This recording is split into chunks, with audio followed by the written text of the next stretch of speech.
Welcome කියලා පිළිගන්නවා අදත් මගේ YouTube channel එකට ඔයාව. අද මම කතා කරන්න යන්නේ normal catfishලා ගැන. ඒ කියන්නේ මාළු කඩවල නිතරම දකින්න ලැබෙන අර කළු සහ සුදු වර්ණ වලින් ඉන්න catfishලා ගැන. මෙයාලා ගැන කතා කරනකොට මෙයාලගේ ඉදිරින් විදියට සැලකෙන්නේ දකුණු ආසියාව. එතකොට මෙයාලා ටිකක් මෙයාලා ගැන කතා කරනකොට මෙයාලා සාමකාමී මාළු විශේෂයක්. ඒ වගේම තමයි මෙයාලා පොඩ්ඩක් නම් බය වෙලා කලබල වෙන මාළු වර්ගයක්. මොකද මෙයාලා කලබල වුණාම වේගෙන් පීනන්න බලනවා, ටැංකියෙන් එළියට පනින්න බලනවා. අන්න ඒ වගේ හැසිරීම් රටා ටිකක් තියෙන මාළු වර්ගයක් තමයි මෙයාලා. එතකොට මෙයාලගේ ජීවිත කාලය සහ සයිස් එක ගැන ප්‍රමාණය ගැන කතා කරොත් මෙයාලා සාමාන්‍යයෙන් අවුරුදු 15 20ක් වගේ කාලයක් ජීවත් වෙන්න පුළුවන් මාළු වර්ගයක් මෙයාලා. ඊළඟට මෙයාලා ටැංකිය එක හදනකොට සාමාන්‍යයෙන් අඩි 2.5ක් 3ක් වගේ ප්‍රමාණයට වර්ධනය වෙන මාළු විශේෂයක් තමයි. ස්වභාවික පරිසරවල නම් සාමාන්‍යයෙන් අඩි 4කට වගේ සයිස් එකකට ලොකු වෙන්න පුළුවන් මාළු විශේෂයක් මෙයාලා. එතකොට අපි බලමු මෙයාලගේ ටැංකි ගත්තොත් මෙයාලා ඉස්සෙල්ලා වගේ ටික ප්‍රමාණයෙන් වැඩි මාළු වර්ගයක් නිසා මෙයාලා ටිකක් ඉඩ වාස්කම් තියෙන ටිකක් ලොකු ටැංකියක් ඕන වෙනවා. ඒ කියන්නේ සාමාන්‍යයෙන් මෙයාලගේ ජෝඩුවක් වගේ හදනවා නම් සාමාන්‍යයෙන් අඩි 6ක් වගේ දිගවත් ටැංකියක් තියෙන්න ඕනේ. එතකොට ලීටර 1500ක වගේ ටැංකියක් දෙන්න ඕනේ. මෙයාට පොඩි කාලේ නම් කළු ගැට්ටුවක් නැහැ, පැටව කාලේ. මේක මෙයාලා ඉතින් වේගයෙන් වර්ධනය වෙන මාළු විශේෂයක් නෙමෙයි. මෙයාට ටිකක් කෙමින් වර්ධනය වෙන්න මාළුන්ට සාපේක්ෂව. ඒක නිසා පොඩි කාලේ හැම ලොකු කේස් එකක් නැහැ. පොඩි කාලේ පොඩි ටැංකියක අපිට හදන්න පුළුවන්. හැබැයි ටිකක් ලොකු වේගෙනකොට මෙයාට අනිවාර්යයෙන්ම ලොකු ටැංකියක් දෙන්න ඕනේ. මොකද මෙයාලා ක්‍රියාශීලී මාළු වර්ගයක් නිතර එහෙට මෙහෙට පීනලා ඉන්නේ. අනික තමයි බය වුණාම මෙයාලා දෙකකින් එහෙට මෙහෙට පීනනවා. අපි පොඩි ටැංකියක් දුන්නොත් මෙයාලා ඒ ටැංකියට මෙහෙට පීනන්න ගිය ටැංකියේ ප්‍රමාණය මදි නිසා මෙයාට කියන දේ ඉඳ නැති නිසා අනිවාර්යෙන් ගිය ටැංකියේ හැපිලා මෙයාලගේ ඔළුවට ඩැමේජ් වෙන්න පුළුවන්. මොකද මෙයා වේගෙන් ගිහිල්ලා හැපුණ ගමන් මෙයාගේ ඔළුව තෑව දින. එතකොට මෙයාට ගොඩක් ලොකු ඩැමේජ් එකක් වෙන්න පුළුවන්. හයියෙන් වැදුනොත් මෙයාගේ ජීවිතේ පවා නැති වෙන්න පුළුවන්. ඒක නිසා ගොඩක් ඉත තියෙන ටැංකියක් ඕනේ. පොණ්ඩේක වගේ හදනවා එකක් තමයි උඩ තියෙන සාමාන්‍ය ගිනි තියෙන පොණ්ඩයක් අපි දෙන්න ඕනේ මෙයාට.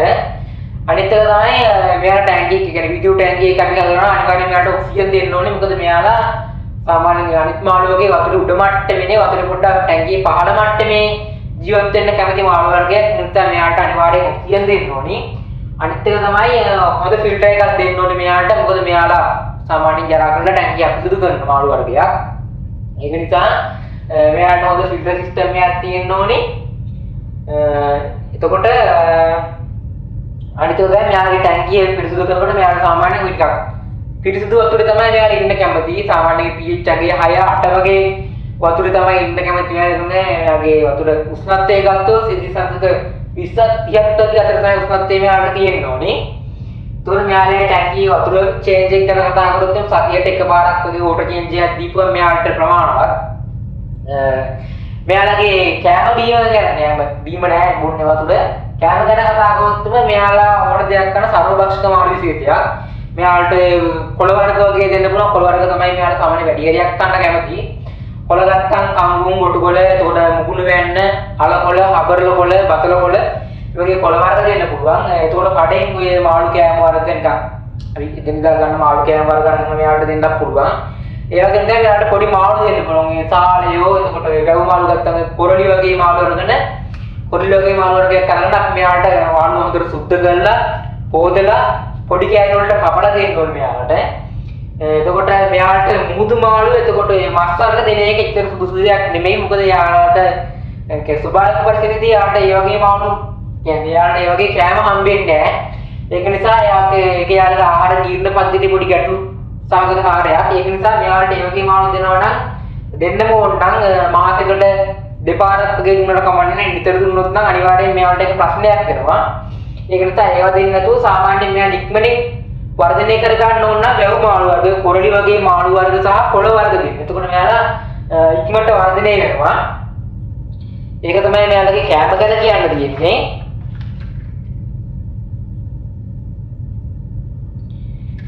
එතකොට මෙයාලත් එක්ක හදන්න පුළුවන් අනිත් මාළු වර්ග ගැන ගත්තොත් තව සාමකාමී මාළු විශේෂ ගොඩක් මෙයාලත් එක්ක හදන්න පුළුවන්. මොකද මෙයාලත් එක්ක ඇග්‍රෙසිව් මාළු හදන්න එක එච්චර සුදුසු නෑ.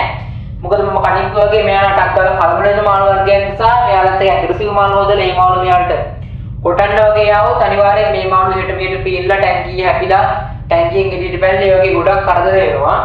ඒක නිසා මෙයාලත් එක්ක අපිට හදන්න පුළුවන් කාෆ් වර්ග පුළුවන්. එතකොට ජෑන් බුරාන් පුළුවන්. පොඩි කාලේ එකට හදන්න ජෑන් බුරාන් හදනවා නම්.